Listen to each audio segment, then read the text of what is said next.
Esa noche, Chalino Sánchez firmó su sentencia de muerte sin saberlo. 15 de mayo del 92. En pleno escenario, alguien le pasa un papel doblado, lo lee, se queda serio y continúa cantando como si nada. 2 horas después, aparece con 2 tiros tirado en una vereda. Ese papel jamás se mostró, pero quienes lo vieron aseguran que tenía un nombre. El nombre que nadie se ha animado a decir en voz alta hasta este momento. Quédate hasta el final, porque en los próximos minutos vas a escuchar 3 cosas que nadie en 34 años se ha atrevido a conectar. Con una sola de ellas basta para entender por qué lo mataron. Pero antes de llegar a esa brecha de tierra, hay algo que tienes que comprender. Porque lo que ocurrió esa madrugada cerca de los Mochis no comenzó esa noche. Empezó 20 años antes, en un rancho escondido entre los cerros, donde una niña lloraba detrás de una puerta cerrada con candado. Y un hermano de 11 años descalzo escuchaba del otro lado de la pared. Rosalino Sánchez Félix nació el 30 de agosto de 1960 en Las Flechas, un pedazo de tierra seca perdido en el municipio de Sinaloa de Leiva. Polvo, gallinas, 2 cuartos de adobe, repartidos entre 6 personas. Su padre, Santos Sánchez, murió cuando Rosalino tenía 6 años. Salió una tarde a cortar leña y lo hallaron 2 días después, con un tiro en la espalda, a un costado de un camino que nadie volvió a transitar. La familia nunca supo quién fue. Así era el campo en el norte de Sinaloa en los 60. La gente moría y nadie preguntaba. Señorina Félix, la madre, se quedó sola con 4 hijos. Juana, la mayor, Armando, Espiridión y Chalino, el más pequeño. Una mujer sola con 4 niños en un rancho, donde la autoridad más cercana estaba a 3 horas a caballo. Ahí aprendió Chalino la única ley que lo marcaría el resto de su vida. A la gente de abajo no la protege nadie. Lo que no te resuelves tú no se resuelve. Tenía 11 años cuando sucedió. Verano de 1971. A Juana, la hermana mayor, un hombre del rancho la atacó. Entró a la casa aprovechando que la madre estaba fuera y la violó. Chalino estaba afuera partiendo un limón para el agua. Escuchó la puerta, escuchó los golpes, escuchó lo que vino después. Lo que Chalino oyó esa tarde del otro lado de la pared, nunca lo contó en ninguna entrevista. Lo que hizo con esa memoria, sin embargo, lo hizo ver todo el pueblo 4 años después. Juana no denunció. ¿A quién iba a denunciar? El hombre que la atacó, al que en el rancho conocían como Chapo Pérez, tenía dinero, amigos armados e influencia con la gente que mandaba en esa parte de la sierra. La familia Sánchez no tenía nada. Juana se guardó el dolor, se metió al cuarto y no volvió a salir igual. Señorina lloró en silencio. Los hermanos apretaron los dientes y Chalino, el más chico, se volvió callado de golpe. Guarda esta palabra en tu mente. Callado. El silencio de un niño de 11 años en un rancho del norte de Sinaloa, cuando nadie protege a su hermana. Es una cuenta que alguien algún día va a cobrar con intereses. El 17 de enero de 1975, durante una fiesta de pueblo en las afueras de Las Flechas, Chalino Sánchez, con 15 años recién cumplidos, entró caminando al patio donde tocaba una banda. Sacó una pistola calibre 22 que le había prestado un primo esa misma tarde y le vació el cargador a Chapo Pérez delante de todos. 4 tiros. Chapo cayó entre la gente que bailaba. Chalino salió corriendo al monte y no regresó a Las Flechas en 15 años. Esa misma noche se fue a caballo hasta la carretera. de la carretera tomó un camión a Culiacán. De Culiacán, otro a Tijuana. De Tijuana cruzó la frontera a pie de la mano de un coyote que le cobró los pocos billetes que señorina le había metido en el bolsillo del pantalón. Llegó a Los Ángeles, California, con lo puesto y 15 años mal cumplidos, sin papeles, sin inglés. Solo tenía un hermano, Armando, que llevaba 2 años trabajando de lavaplatos en Inglewood. Ahora escucha esto, porque es la pregunta que atraviesa toda la historia. ¿Quién le prestó la calibre 22 a un chico de 15 años? ¿Y quién le mostró el camino por el monte hasta la carretera? Esa mano adulta que se movió detrás del niño, la noche del 17 de enero del 75, existió y va a regresar antes del final del video. Guarda ese dato. Los Ángeles, en 1975, fue otra forma de rancho, pero sin cerros. Los mexicanos recién llegados vivían amontonados en cuartos de adobe. Trabajaban en cocinas, en tintorerías, en los campos de fresa de Oxnard. Ganaban en un día lo que en México ganaban en una semana, pero vivían con miedo constante, sin papeles, sin voz, sin nadie que los mirara como personas. A Chalino le tocó todo eso. Primero lavó trastes en un restaurante de Inglewood, después cortó carne en una carnicería de la calle Olympic.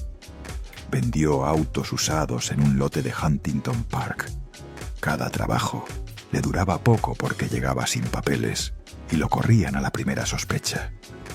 Durante 9 años, entre 1975 y 1984, Chalino Sánchez fue un indocumentado más entre miles. Por esa época todavía no cantaba de manera profesional ni componía corridos. Solo tenía una guitarra de segunda mano comprada en un bazar de Huntington Park y tocaba para sus amigos los fines de semana en fiestas de paisanos con un vaso de cerveza al lado. Cantaba desafinado, la voz rota, nasal, de rancho, de haber gritado demasiado temprano en la vida. Cualquier maestra de música le habría dicho que eso no era una voz. Chalino lo sabía y le valía. 9 años trabajando como indocumentado en California, sin papeles, sin ley, sin protección, y toda la rabia acumulada del rancho encerrada dentro de una guitarra de segunda mano que nadie había querido. Ese era el combustible. Faltaba la chispa. En 1984 ocurrió lo segundo que iba a cambiarlo todo. A Armando, el hermano que lo había recibido en Los Ángeles, el único que le había abierto camino, lo asesinaron. Lo mataron en un cuarto de un hotel barato en Tijuana. 3 balazos. Nunca detuvieron a nadie. La familia nunca supo del todo qué andaba haciendo Armando ese día en Tijuana. Todos en el barrio, sin embargo, sabían una cosa. Armando había comenzado a tener negocios con gente pesada y algo había salido mal. La muerte de Armando le cayó a Chalino de otra manera. Los hermanos del campo se crían distinto. Armando había hecho por él lo que Santos ya no podía hacer. Le consiguió donde dormir cuando llegó a Los Ángeles. Le enseñó a no dejarse. Le pagó la primera factura del dentista. Y ahora Chalino, a sus 24 años, otra vez se quedaba sin el hombre que lo cuidaba. Algo se le quebró adentro. Algo que se iba a oír después en cada corrido. La primera canción que Chalino compuso fue para Armando. La escribió en una servilleta de un restaurante de la calle Alameda en el verano de 1984, llorando.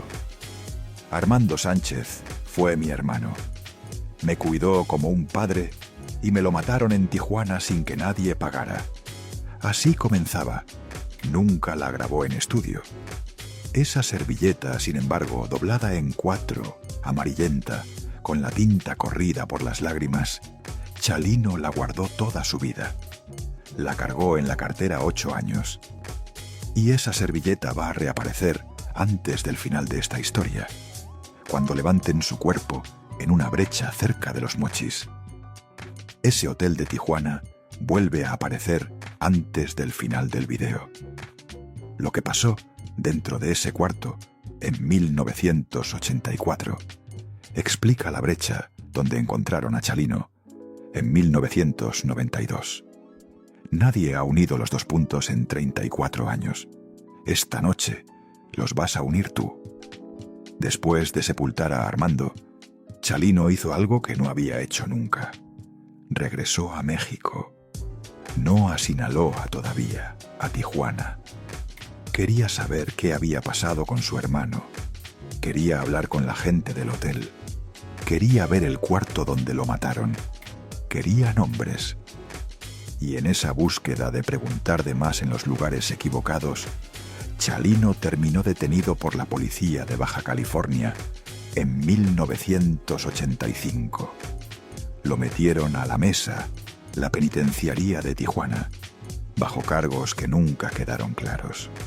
Los familiares siempre dijeron que fue una detención por una pelea en una cantina.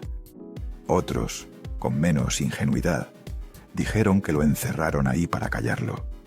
Estuvo 8 meses adentro, y ahí, dentro de la Mesa, en un cuaderno de pastas negras que le consiguió un preso de Culiacán, Chalino Sánchez comenzó a escribir corridos. Los primeros los compuso para los presos que tenía al lado, a cambio de un paquete de cigarros por corrido. Un hombre encerrado le contaba su historia a Chalino. ¿De dónde venía? ¿A quién le había ganado? ¿Por qué estaba ahí?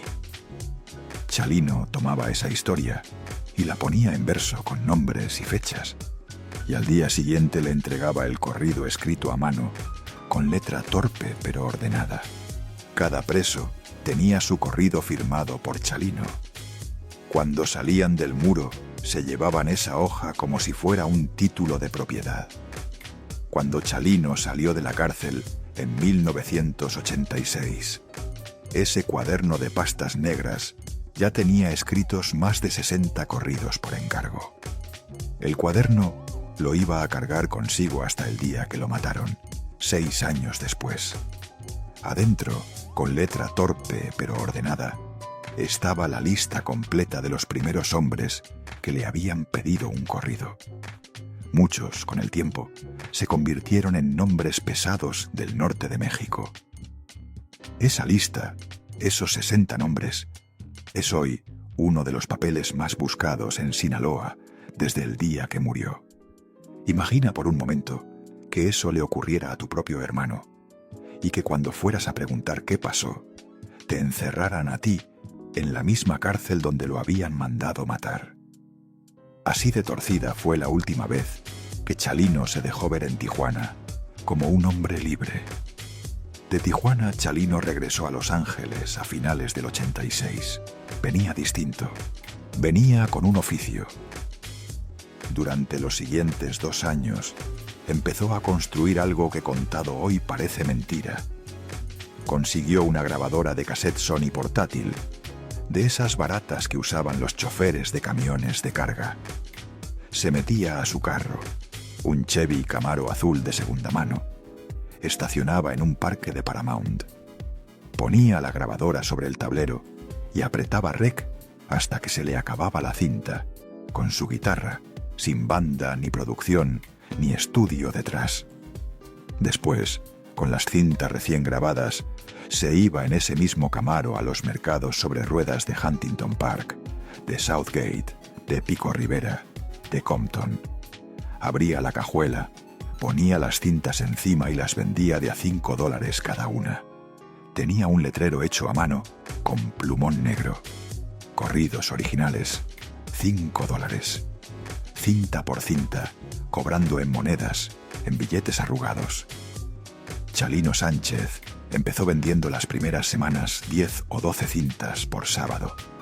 2 meses después, 30.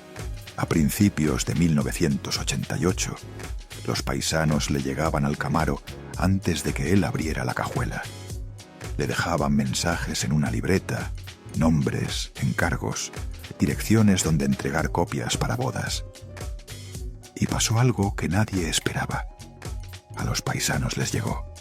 Les llegó esa voz nasal, rota, desafinada, que a las maestras de música les habría dado escalofrío.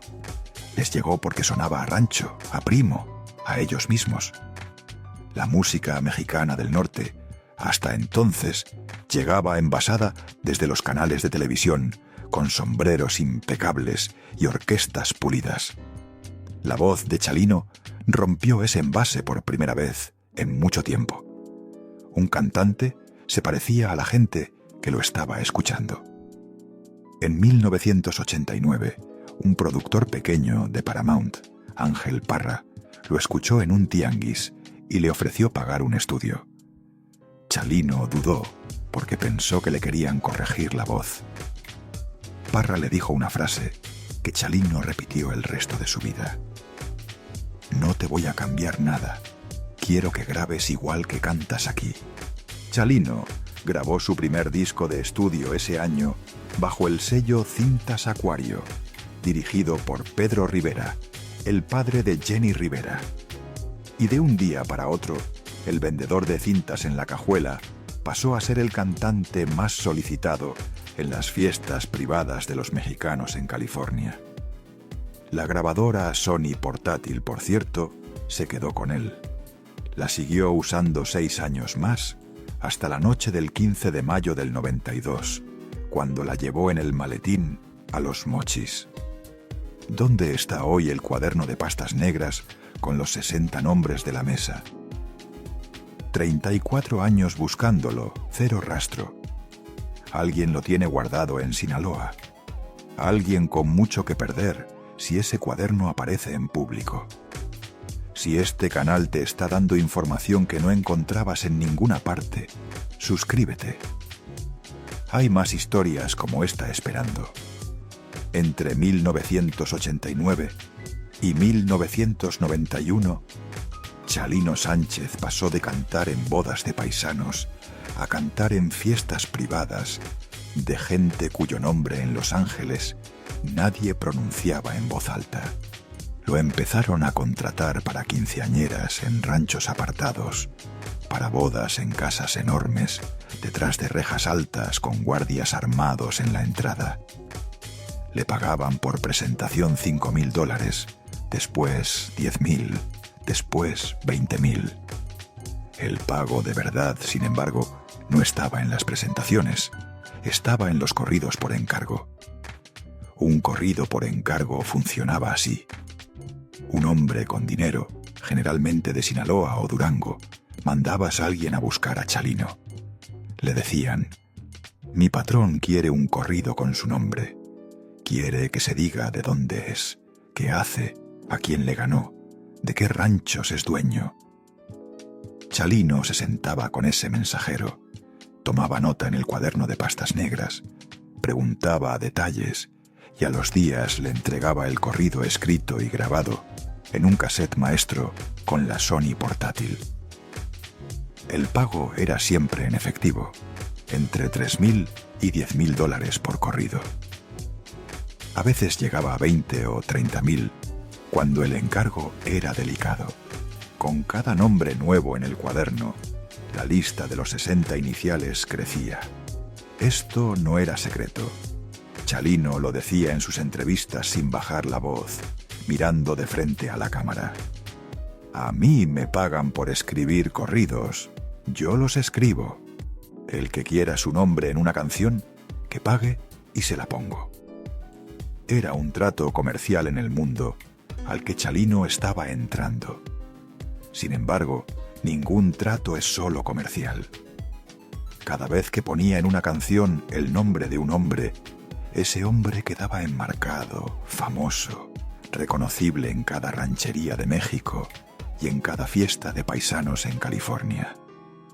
Los corridos de Chalino se pasaban de cassette en cassette. El que tenía un corrido de Chalino tenía un lugar en la historia. Tenía también una diana encima. Porque si tú estás en un corrido, tus enemigos también saben quién eres y saben dónde vives. Aquí es donde todo cambia. Vender cintas en la cajuela de un Camaro es un oficio honrado. Cantarle al hombre equivocado en una fiesta privada es una sentencia con fecha abierta. Chalino cruzó esa línea sin darse cuenta y del otro lado lo estaban esperando. Para 1991, Chalino Sánchez se había convertido en una plantilla. En cada mercado sobre ruedas de California había 2 o 3 tipos, con voz nasal imitándolo, vendiendo sus propias cintas baratas con títulos parecidos a los suyos. Les empezaron a decir chalinillos. Era una constatación a secas, sin afán de insulto ni de elogio. La voz de un indocumentado que había comenzado grabando en la cajuela de un Camaro se había multiplicado en menos de 2 años en cientos de imitadores anónimos por todo el suroeste de los Estados Unidos. El dato importante está en otra parte, en que varios de esos chalinillos cobraban en las mismas fiestas privadas donde cantaba Chalino, frente a la misma gente, organizados por los mismos empresarios. Algunos eran cantantes de planta, de familias específicas de Sinaloa y de Durango. El circuito completo, con Chalino en el centro, se había vuelto una red paralela al crimen organizado del norte de México. Una red donde la música y el dinero sucio se rozaban cada fin de semana con acordeón y con pistola en la cintura. Y cada vez que un empresario sinaloense elegía a un chalinillo barato en lugar del original, guardaba un resentimiento pequeño contra Chalino. Para 1991, esos resentimientos pequeños se habían convertido en una lista larga. Y aquí viene la primera cosa que nadie te ha contado con todas sus palabras. El día que asesinaron a Armando Sánchez en ese hotel de Tijuana en 1984, no lo mataron por una pelea, ni por un asalto, ni por un negocio chico que salió mal. Armando había trabajado durante meses como enlace entre una familia de Sinaloa que estaba expandiendo operaciones hacia California y un grupo de Tijuana que se sentía desplazado por esa expansión. Cobraba por llevar mensajes entre los dos bandos. Cuando la guerra entre los dos bandos se desató, esos mensajes se volvieron peligrosos. Armando sabía demasiado. Lo citaron en ese hotel con el pretexto de un pago pendiente, y ahí lo silenciaron para siempre. Cuando Chalino llegó a Tijuana en 1985, preguntando por el hotel, estaba interrogando a las mismas personas que habían ordenado matar a su hermano. A la mesa no lo metieron por un pleito en una cantina, lo encerraron para que muriera adentro. A los 2 meses, un preso lo atacó con un punzón en el patio a la hora del almuerzo. Chalino sobrevivió porque otro preso, uno con peso propio, se interpuso y detuvo el ataque. Ese preso protector, según testimonios que reporteros de Culiacán documentaron en la década del 2010, respondía directamente a la familia sinaloense con la que Armando había trabajado. Chalino no entró a la mesa solo. Salió debiéndole la vida a gente muy pesada. Esa deuda abierta con intereses acumulados es la que le puso el reloj encima el resto de su vida. Y hay algo todavía más grave. La misma gente que le salvó la vida en la mesa en 1985 es la misma gente que después, entre 1989 y 1991, le pagó los corridos por encargo más costosos de su carrera. Es la misma gente que en enero de 1992 lo vio sacar una pistola en un escenario de Coachella y entendió en ese segundo exacto que el trato se había roto. Lo que ocurrió entre Chalino y esas personas en esos 3 años es lo que explica, minuto por minuto, por qué terminó en una brecha, cerca de Los Mochis, 4 meses después. Y por qué antes de morir, él ya conocía el nombre exacto de quien lo estaba mandando matar.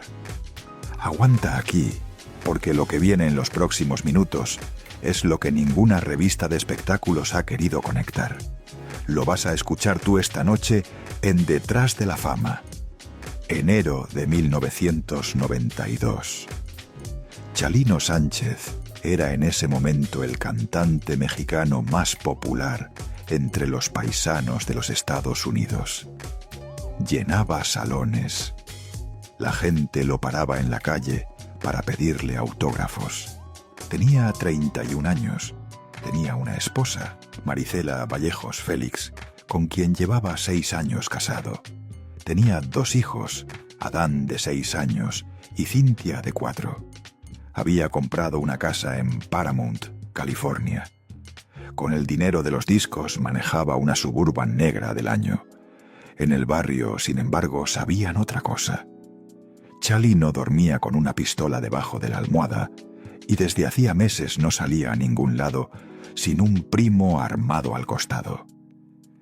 El 25 de enero de 1992, Chalino se presentó en el Plaza Los Arcos, un salón de baile en Coachella, California. Sábado por la noche, casi 1000 personas adentro.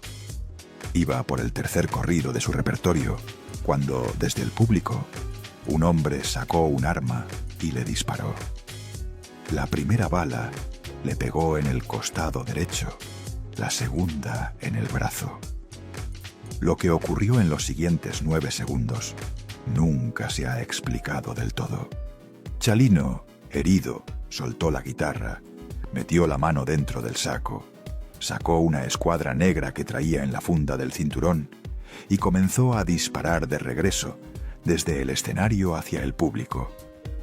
9 disparos según el reporte de la policía de Riverside, 7 según el dueño del salón. 2 personas quedaron heridas en el fuego cruzado. Una de ellas, un hombre de 27 años originario de Jalisco, murió 2 días después en el hospital. El tirador original escapó entre la gente corriendo hacia la salida. Chalino fue trasladado al Desert Regional Medical Center, operado de urgencia y dado de alta 11 días después. Escucha esto con calma.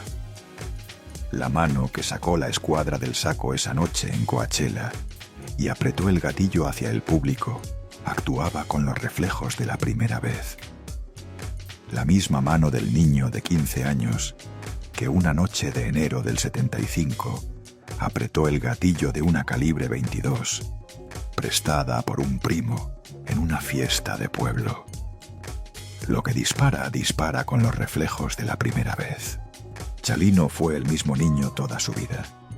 9 disparos de Chalino desde un escenario hacia el público. 2 civiles heridos, uno muerto 2 días después y ningún cargo formal contra él en ningún tribunal de California. Ese dato también dice algo sobre quién lo estaba protegiendo desde arriba. La versión oficial, la que se publicó en los periódicos de Los Ángeles, fue que se trató de un pleito personal. Alguien que ofendió a Chalino o alguien a quien Chalino ofendió en un corrido. Los músicos que lo acompañaban en los últimos conciertos, sin embargo, sabían que lo de Coachella tenía otro olor. El hombre que disparó, identificado después como Eduardo Gallegos, era un peón, un mandado, alguien que cobró por acercarse y apretar el gatillo sin saber exactamente quién ordenaba el movimiento. Los tiradores profesionales del narcotráfico no fallan 2 disparos a 5 metros. El que disparó esa noche apretó el gatillo con la torpeza de un mensajero pagado, un aviso escrito con plomo para que Chalino entendiera el resto. Los de arriba no habrían dejado salir a Chalino del salón con 2 heridas leves si lo hubieran querido muerto esa noche. La gente que después lo ejecutó en Sinaloa no contrata tiradores que fallan a 5 metros. En Coachella quisieron mandar un mensaje concreto. Sabían en qué salones cantaba y podían entrar. Los primos armados del otro lado no iban a cambiar nada. Chalino salió del hospital el 5 de febrero de 1992.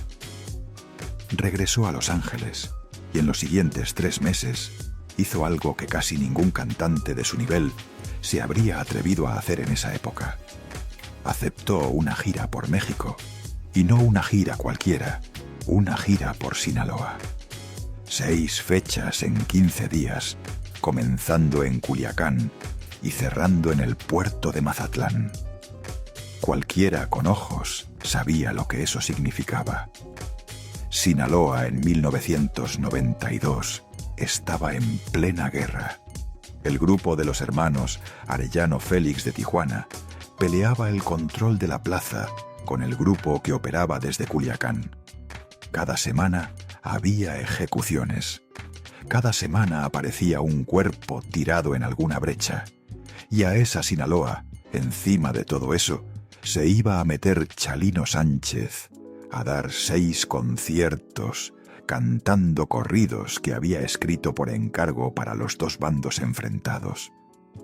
Imagina ver a tu marido dormir en el sillón de la sala 3 semanas seguidas, gritando en sueños el nombre del primer hombre al que mató con 15 años.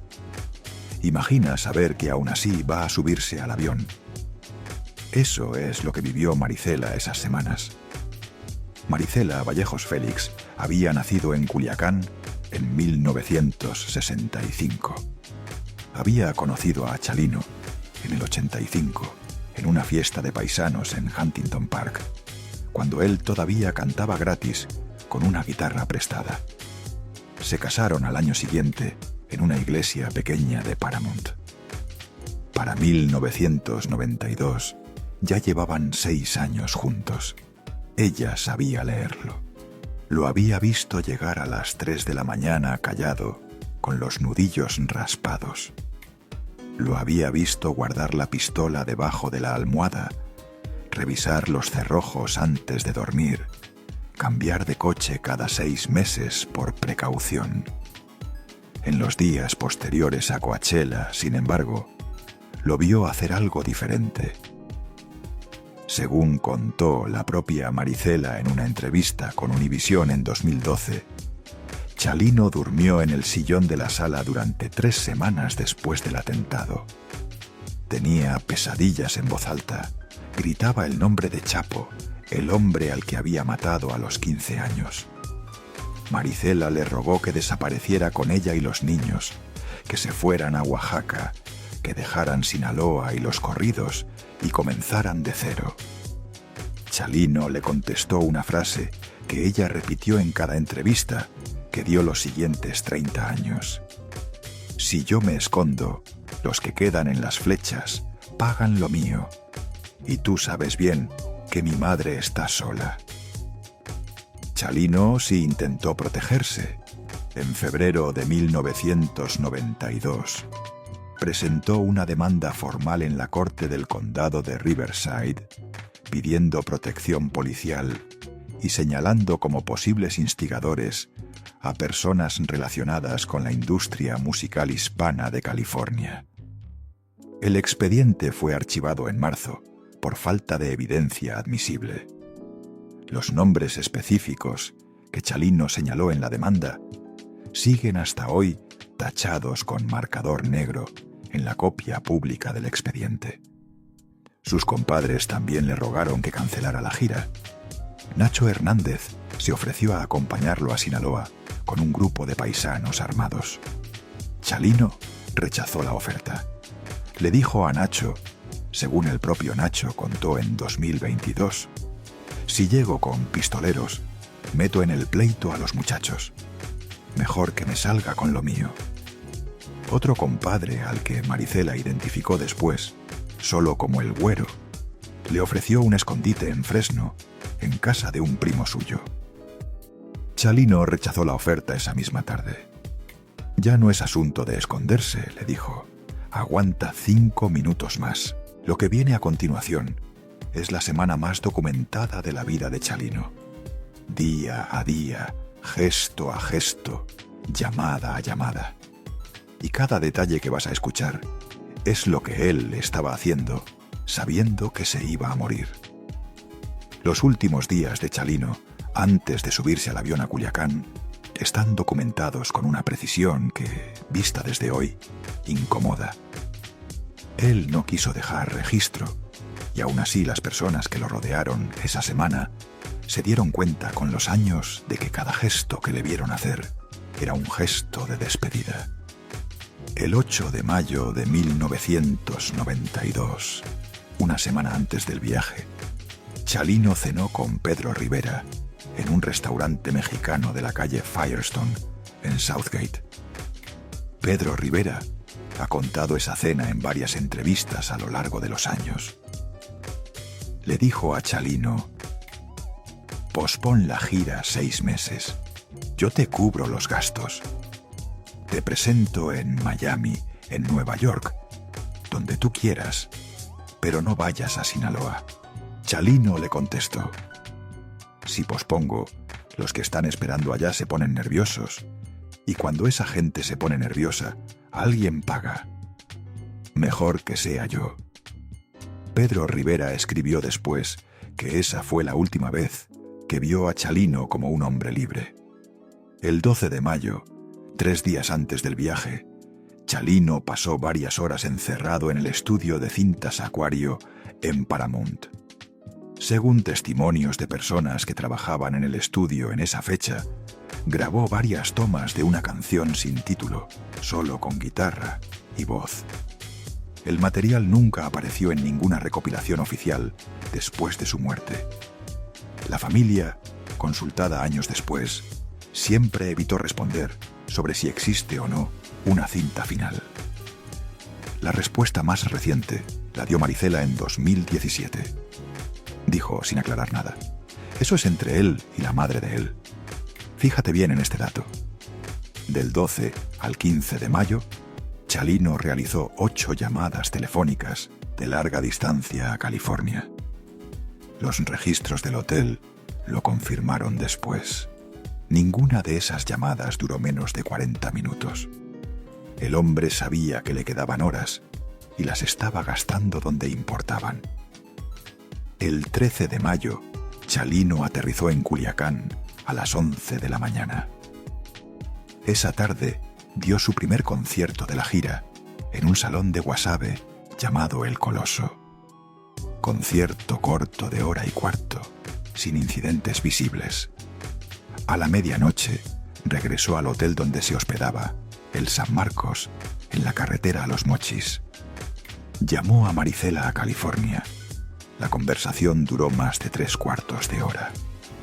Marisela dijo en la entrevista de 2012 que Chalino le pidió durante esa llamada algo concreto: que les dijera a sus hijos 2 cosas si algo le pasaba, que él los había querido hasta el último minuto y que había sido un hombre nacido en el momento equivocado, en el lugar equivocado.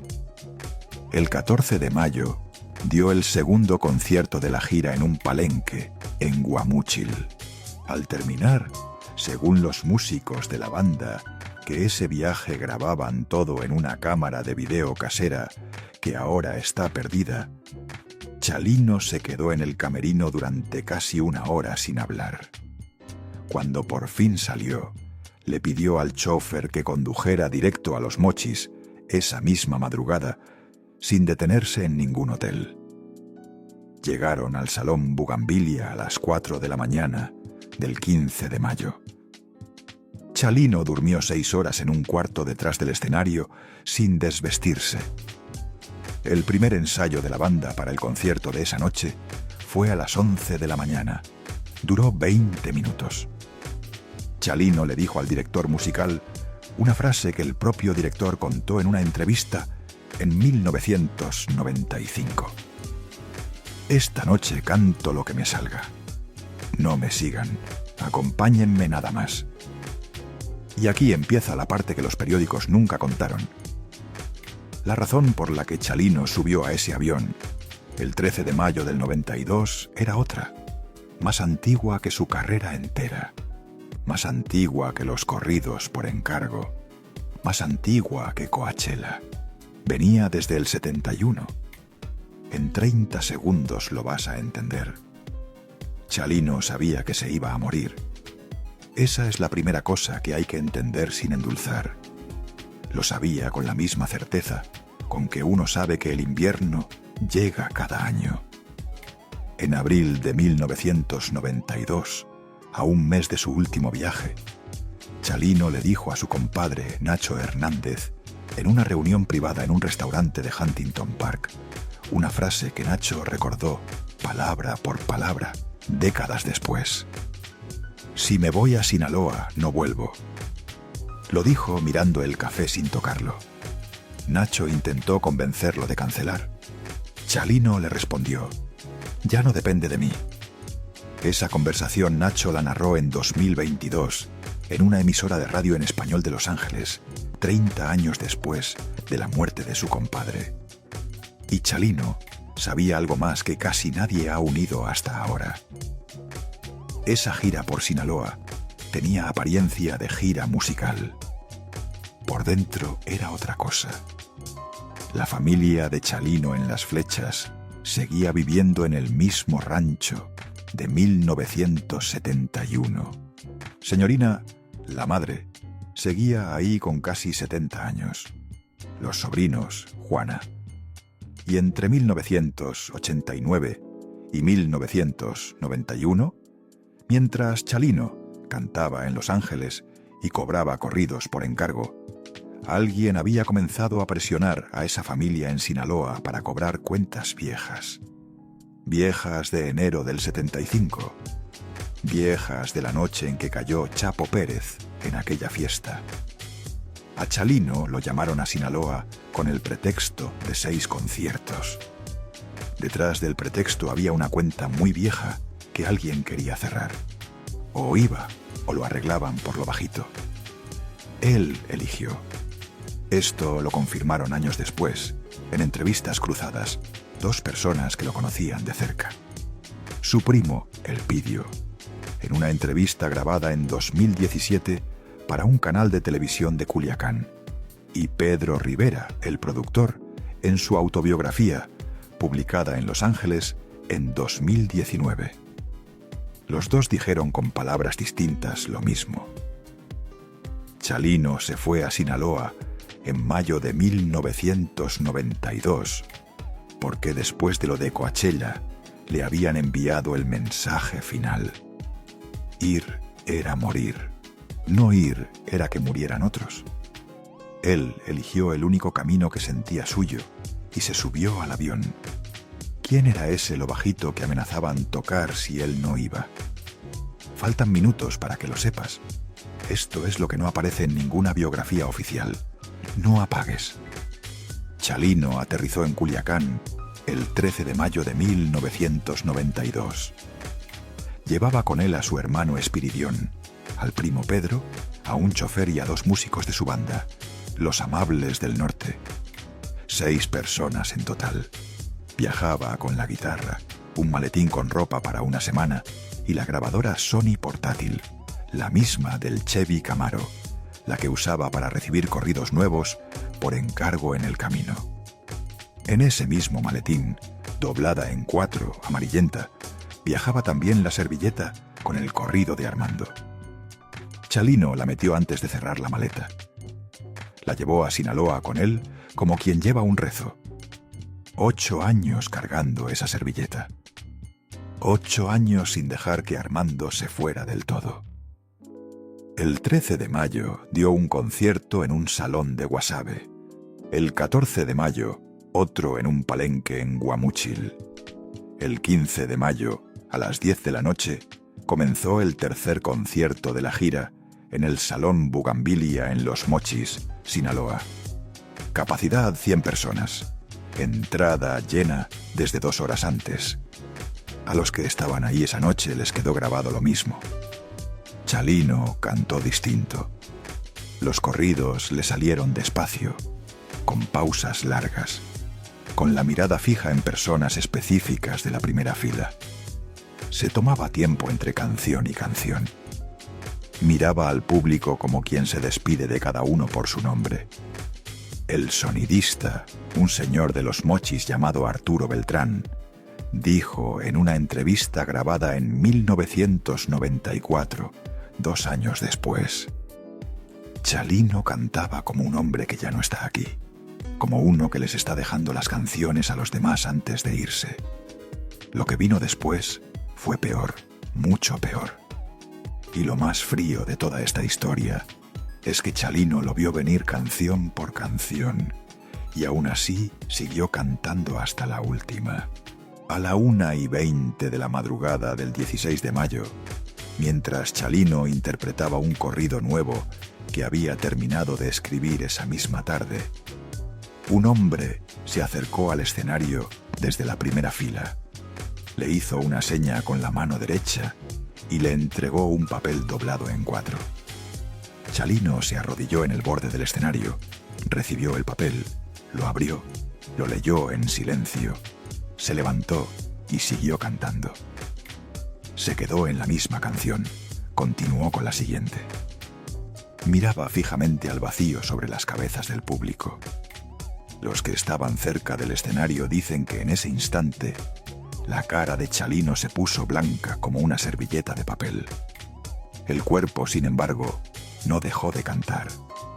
Terminó esa canción, terminó la siguiente, y al finalizar la tercera, se despidió del público con una venia corta, bajó del escenario y entró al camerino. Imagina estar cantando frente a 100 personas, con las luces encima del rostro, y ver que alguien de la primera fila levanta la mano con un papel doblado. Imagina que adivinas lo que dice antes de abrirlo. Imagina que aún así sigues cantando 3 canciones más. Ese fue Chalino Sánchez, esa madrugada. Dentro del camerino, Chalino se sentó en la silla, sacó el papel otra vez y lo leyó por segunda vez, despacio. Después lo dobló con cuidado y lo guardó en la bolsa interior del saco, junto a la servilleta de Armando. No se lo mostró a nadie. Su hermano Espiridión entró unos minutos después y le preguntó qué decía. Chalino le respondió una frase que Espiridión recordó años más tarde en la única entrevista pública que dio en toda su vida sobre esa noche. Nada que no supiera. Y se quedó callado mirando el suelo. A los 20 minutos, unos hombres llegaron al camerino y se identificaron como agentes de la Policía Judicial del Estado de Sinaloa. Traían placas metálicas, chalecos tácticos. Le dijeron a Chalino que el comandante quería hablar con él afuera, en un asunto relacionado con la denuncia que él mismo había presentado semanas antes en California por lo de Coachella. Chalino los miró de arriba a abajo. Les preguntó si podía acompañarlo su hermano. Los hombres dijeron que sí, sin problema. Chalino se levantó, agarró el saco, se despidió del sonidista con un «Ahí nos vemos mañana» y salió del camerino con ellos. Con él iban Espiridión, el primo Pedro y uno de los músicos, Jaime. Los 4 se subieron a una Suburban blanca con vidrios polarizados, estacionada en una salida lateral que daba a un callejón sin alumbrado. La Suburban arrancó. Salió del estacionamiento del Salón Bugambilia a la 1:45 de la madrugada del 16 de mayo de 1992. Adentro del salón, los músicos recogían instrumentos, los meseros limpiaban mesas. La esposa de Chalino, Maricela, no estaba en los Mochis esa noche. Se había quedado en Culiacán con los niños. El representante de la gira, al notar que Chalino tardaba en volver por su maletín, empezó a preguntar. A las 2:30 de la mañana, llamó al cuartel de la Policía Judicial del Estado para confirmar que Chalino estaba con ellos. La judicial del Estado dijo que no sabía nada, que no habían mandado a nadie a recoger a Chalino Sánchez del Salón Bugambilia esa noche. que no tenían ninguna orden de presentación contra él. Y ahí se rompió el piso. 7 hombres en la Suburban blanca, no 4, como se dijo después en los periódicos, 7. Y uno de ellos, el del asiento del copiloto, no traía uniforme, tenía el rostro descubierto, y Chalino lo reconoció apenas subió, porque no era un desconocido. A las 8 de la mañana del 16 de mayo de 1992, un campesino que salió a revisar su ganado en el ejido Los Limones, a unos 40 kilómetros al sur de Los Mochis, por la brecha que conecta con Bachomobampo, encontró 2 cuerpos tirados a la orilla del camino, cerca de un canal de riego. Los 2 con las manos atadas a la espalda con cinta gris, los 2 con 2 tiros en la nuca. Calibre 38. Uno era Chalino Sánchez, el otro era su primo Pedro.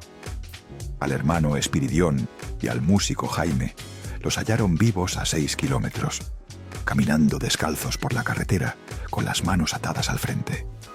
Los habían dejado vivos a propósito, para que contaran. Lo que Espiridión contó, lo contó mal, y por pedazos durante 30 años. Siempre tuvo miedo. Siempre dio respuestas cortas. Siempre cambió la historia 2 o 3 veces, según quien preguntaba. Lo que se sabe con certeza es esto. A 4 kilómetros de salir del Salón Bugambilia, la Suburban se salió de la carretera pavimentada y tomó una brecha de tierra. A los 6 kilómetros se detuvo. Los hombres bajaron a Chalino y a Pedro.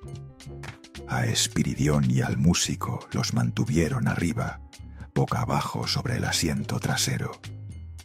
2 hombres se quedaron con ellos. Los otros 5 se llevaron a Chalino y a Pedro monte adentro, caminando entre los matorrales. Pegados al vinil del asiento, Espiridión y el músico alcanzaron a oír las detonaciones a lo lejos. 2 pegadas, luego 2 más, apagadas por la distancia y por el ruido de los grillos. Silencio antes, silencio después. El monte volvió a su sitio como si nada hubiera ocurrido. Los 5 hombres regresaron caminando a la Suburban. Kilómetros después bajaron a los sobrevivientes, les soltaron las manos, les dijeron que caminaran hacia el sur y no voltearan. Se fueron. Espiridión contó otra cosa una sola vez, en una entrevista en 1998, y nunca volvió a hablar del tema públicamente. Dijo: mi hermano se bajó de la camioneta como si supiera a dónde iba. Sin discutir, sin preguntar, se bajó caminando como el que va a una cita. A Espiridión y al músico los dejaron vivos.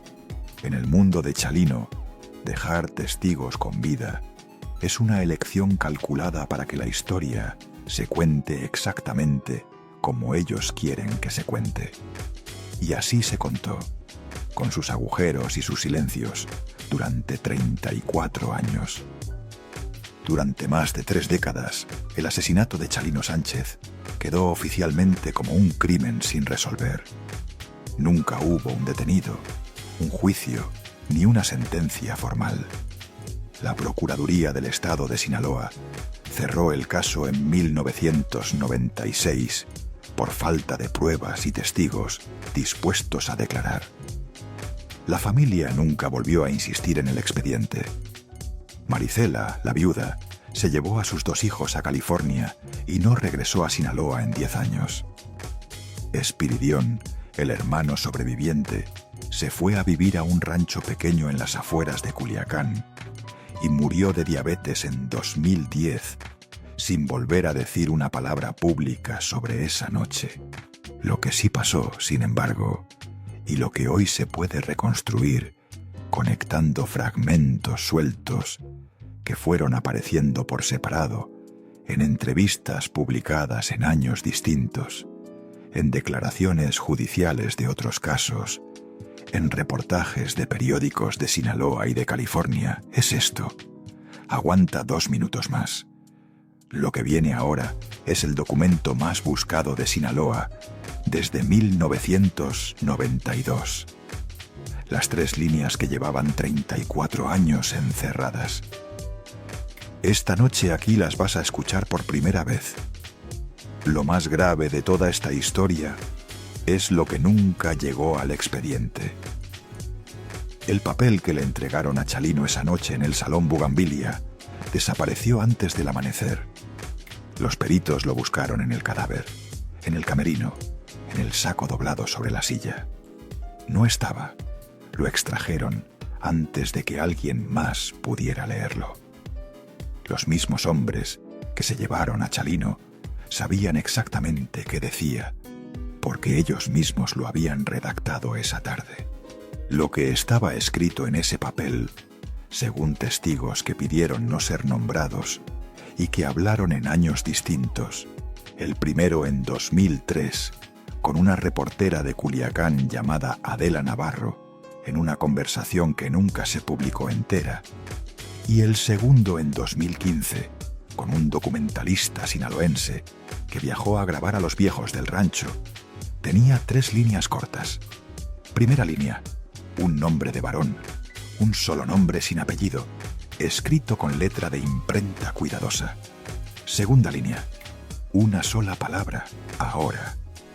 Tercera línea, una fecha. El día exacto en que habían matado a Chapo Pérez en Las Flechas, en enero de 1975, 17 años antes, al día. Escucha otra vez la tercera línea. Una fecha exacta, 17 años al día. Esa firma es de alguien que llevaba la cuenta abierta desde la primera noche, alguien que había estado contando uno a uno los inviernos. Ese era el mensaje, ese era el cobro, ese era el papel.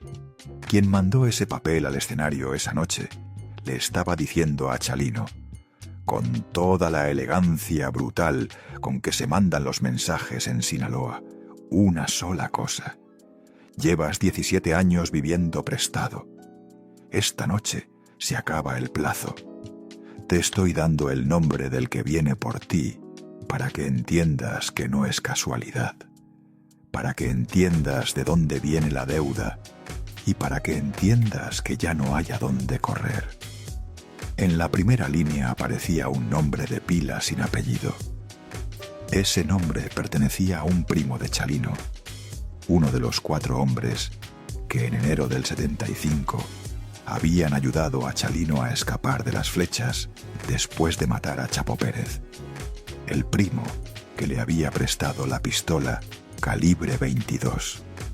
El mismo que le enseñó el camino por el monte hasta la carretera.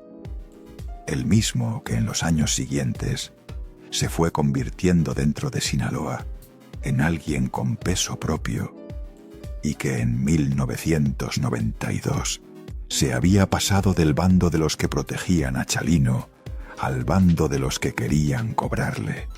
El primo mandó el papel y esperó en su rancho. Le bastó con eso. El papel decía, ya estás casado, el que te casa soy yo. Te lo estoy firmando para que mueras sabiéndolo. Chalino leyó el papel y entendió. Entendió que la mano que lo había sacado vivo de Las Flechas a los 15 años era la misma mano que lo estaba metiendo a la tumba a los 31.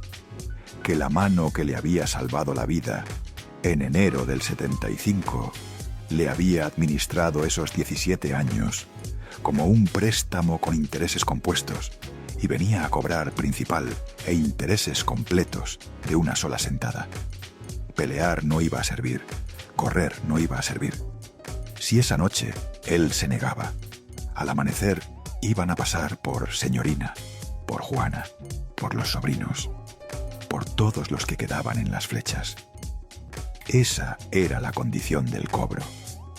Esa era la regla a la que él mismo había firmado sin saberlo una noche de enero del 75. Si llevas tiempo siguiendo detrás de la fama y no te has suscrito todavía, este es el momento. Las historias que nadie se atreve a contar completas viven aquí. Y ahora el detalle que ninguna biografía ha querido imprimir. Lo que encontraron en el bolsillo interior del saco de Chalino cuando levantaron el cuerpo. Por eso siguió cantando. Por eso terminó la canción. Por eso se subió a la Suburban sin discutir. Por eso se bajó caminando cuando los hombres lo llevaron monte adentro, como un hombre que va a pagar una cuenta que lleva abierta desde niño. Los hombres lo caminaron unos 200 metros entre los matorrales, siguiendo el borde del canal de riego. La luna de esa noche era apenas un gajo delgado, suficiente para ver el camino, insuficiente para distinguir una cara con claridad. En algún momento Chalino se detuvo y, según reconstruyeron después los peritos que levantaron las huellas, se arrodilló por voluntad propia. Nadie lo empujó.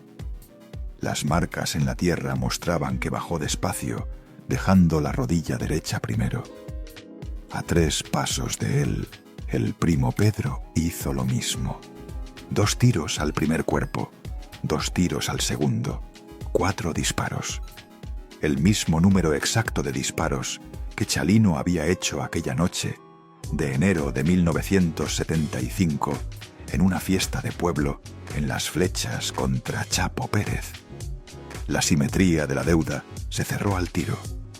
Cuando levantaron el cuerpo en la brecha, en el bolsillo interior del saco, encontraron la servilleta doblada en 4 con el corrido de Armando. Amarillenta, 8 años de viaje. Lo único que Chalino cargaba en el bolsillo del corazón, la noche que lo mataron. Era el primer corrido que escribió llorando por el hermano al que le quitaron la vida en Tijuana en el 84. Del cuaderno de pastas negras con los 60 nombres y de la grabadora Sony portátil no quedó rastro. Los hombres sacaron el maletín del camerino antes de que cualquier músico pudiera entrar a buscarlo. Ese cuaderno, hasta hoy, nadie lo ha visto en público. Está en alguna parte del norte de Sinaloa, resguardado por la misma familia que más interés tiene en mantenerlo fuera de circulación. 34 años después, el nombre del primo sigue sin aparecer en ningún periódico. Sigue vivo, según reportajes publicados en medios locales sinaloenses en 2020, en un rancho del municipio de Sinaloa de Leyva. Tiene más de 80 años. En ese rancho está protegido por el silencio de todos. Nadie lo molesta, nadie lo nombra en voz alta, nadie se atreve a ir a preguntarle nada. En la familia extendida de los Sánchez, su nombre se pronuncia en susurros cuando alguien saca a relucir a Chalino en las reuniones. Los más jóvenes ya no lo conocen y los mayores prefieren que no lo conozcan. Algunos secretos se cuidan para proteger a los que todavía quedan vivos. Otros se cuidan porque a esas alturas ya no hay nada que ganar diciéndolos. La historia de Chalino Sánchez es más vieja y más triste de lo que parece desde afuera. No empieza en un escenario, empieza en una casa sin puerta de seguridad, en un rancho del norte de Sinaloa, en el verano de 1971, cuando una niña lloró detrás de una puerta cerrada y nadie vino a protegerla. Lo que ocurrió después, todo lo que ocurrió después, fue la consecuencia larga de esa ausencia inicial. Un niño de 11 años guardó silencio 4 años. Un niño de 15 apretó 4 gatillos en una fiesta de pueblo. Un hombre de 31 pagó la deuda completa con 2 tiros en la nuca, atado de manos a un costado de un canal de riego. La persona que pagó el precio más largo de toda esta historia fue Señorina, la madre. Esa mujer del rancho quedó viuda a los 25 años. Enterró a Santos en los 60. Enterró a Armando en el 84. Enterró a Chalino en el 92. En 2004 12 años después de la muerte de Chalino, enterró también a su nieto Adán Chalino. Sánchez, que había seguido los pasos de su padre en la música y murió en un accidente automovilístico en Sinaloa a los 19 años, volviendo de un concierto, en circunstancias que en el rancho también se comentan raras, aunque en los periódicos de entonces quedaron registradas como un simple choque contra un poste. Señorina Félix sobrevivió a los 4 hombres de su familia, al esposo, a 2 hijos, al nieto. Murió en 2011, a los 87 años, en el mismo rancho de Las Flechas donde Chalino había nacido el 30 de agosto de 1960. La enterraron al lado de Chalino en el Panteón de Culiacán. Dicen en el rancho que nunca dejó de esperar que alguno de ellos, el esposo, los hijos o el nieto, entrara un día por la puerta de la casa a decirle que había sido un error, que los 4 ataúdes eran una equivocación. Dicen que se sentaba todas las tardes afuera de la puerta, mirando la brecha, hasta que la noche la obligaba a entrar. Mientras Chalino cayó en una sola madrugada con 2 balas rápidas, Señorina cayó en cámara lenta durante 45 años. Un hijo a la vez, un nieto a la vez, un entierro a la vez. Y de eso en ningún corrido de Chalino, ni de Adán, ni de ningún otro corridista de Sinaloa, se escribió nunca una sola línea. Maricela Vallejos Félix no volvió a casarse. Hoy, 34 años después, vive en una casa sencilla al sur de Los Ángeles. Mantiene una relación discreta con la prensa. Ha concedido pocas entrevistas, todas medidas, todas mirando a la cámara con la misma calma triste. En 2017, dijo una cosa que resume su vida desde mayo del 92. A mi marido lo sepultamos en 1992. A mí me sepultaron con él, solo que nadie se dio cuenta. Yo quedé caminando encima de la tumba. Sus 2 hijos quedaron marcados de formas distintas. Cintia, la menor, tenía 4 años cuando mataron a su padre. Creció sin recuerdos directos, solo con las cintas que le ponía su madre y con las fotos del salón. Nunca se dedicó a la música. Terminó sus estudios en California y hoy trabaja en un oficio que ha preferido mantener fuera del foco público. No concede entrevistas. Sus escasas apariciones en redes han sido para pedir respeto por la memoria de su padre. Adán, el mayor, tenía 6 años cuando lo mataron. Quiso ser él. Creció escuchando las grabaciones del padre, copiando la voz nasal